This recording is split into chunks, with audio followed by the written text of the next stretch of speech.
let's talk about Jakarta EE. Maybe we should start with that little video that we created about the release 11. Let's go. And let's go with it.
Jakarta EE11 marks a significant advancement in simplifying enterprise Java with new features that enhance performance and increase developer productivity. It maintains a 2-year release cadence, providing stability and dependability for these widely used specifications.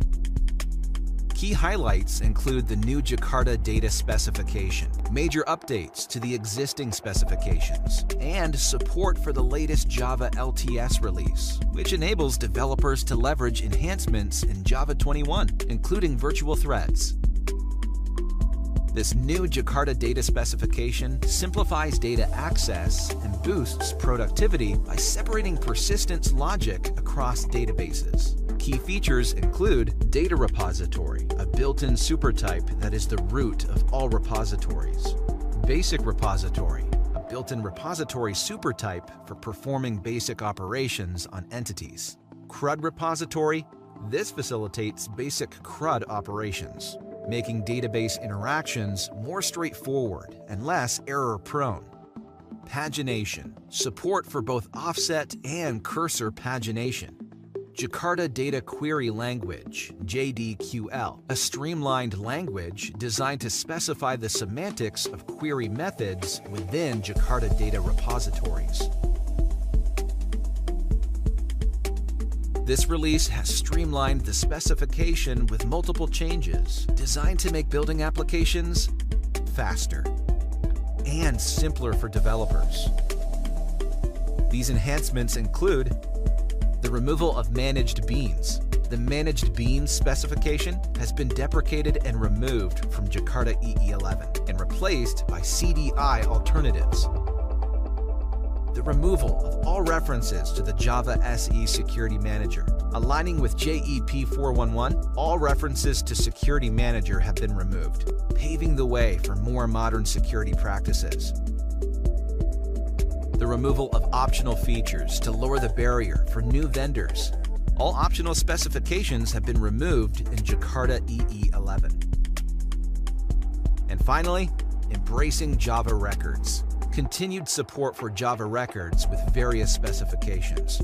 Example, Java validation to ensure data integrity and reduce boilerplate code.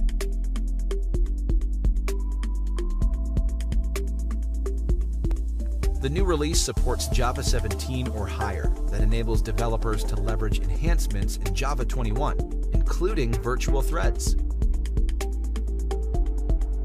The updated concurrency specification enables developers to leverage virtual threads in Java 21 to significantly boost performance, allowing more efficient handling of concurrent tasks without the overhead of traditional thread management.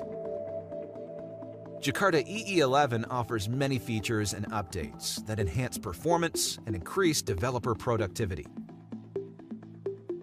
To learn more about the new features available in the Jakarta EE11 release, please visit our website. Okay, so hopefully that was really informative for everyone who is not familiar with the Jakarta E11. Now, I think what we should talk about a little bit is about our staggered approach for 11. Do you want to comment on that a little bit? Sure. So Jakarta 11 was supposed to be released in 2024. And we managed to do that. And we managed to do that by releasing the core profile in December. Previously we released the platform, the web profile, and core profile at the same time. Mm-hmm. But now we released core profile in December. Then in Q1 this year we released web profile. I think it was in late March or beginning of April, yes. Maybe. Mm-hmm. And then in June we released the platform. So we could release these independently of each other, and that was a first time we did that. Since we usually do it in a one release approach, so that is a good thing to bring forward for us. And actually, that was really consequence of something else. I mean, it's great, and I think we decided already, or the community rather decided that we're going to keep that approach going forward of the staggered release.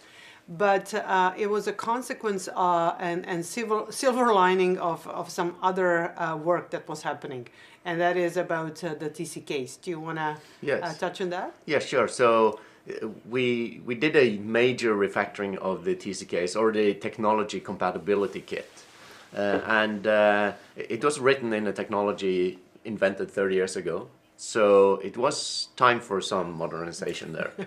So we lifted it to newer tools and technologies, like using Maven rather than Make or Ant like we used to have, and JUnit 5 and Archillion. And some other technologies around there. So we modernized it, made it more modular, so it can be run a little bit more independently of each other, and it also runs faster. Yeah. I think the old build times, I'm throwing out numbers there that I'm not sure about, but I think that was in the range of like 10 hours to run the TCK. Yes, that's and right. Now it's down to 2.5 hours. Yeah. So it's significantly faster to run the TCKs now with less resources. Yeah. And it's more kind of lowering the barriers for anyone trying to pass the TCKs. It's far more inviting than before. And also, I think it's important to say that we are actually welcoming anyone who is interested in testing to join the TCK team and actually help out further development of the TCK. Yes, and by moving to these newer technologies that younger developers know, it is easier for them to get onboarded. Absolutely. So they don't have to learn to use the Java test harness that was invented a long time ago. Yes, so that's important. It's faster to run, it's easier to run, and it's easier to contribute to. So it was a big effort. We were delayed a little bit with the release, but it was totally worth it. And we learned how to do the staggered release. The community welcomed that. Yeah. So there are many benefits.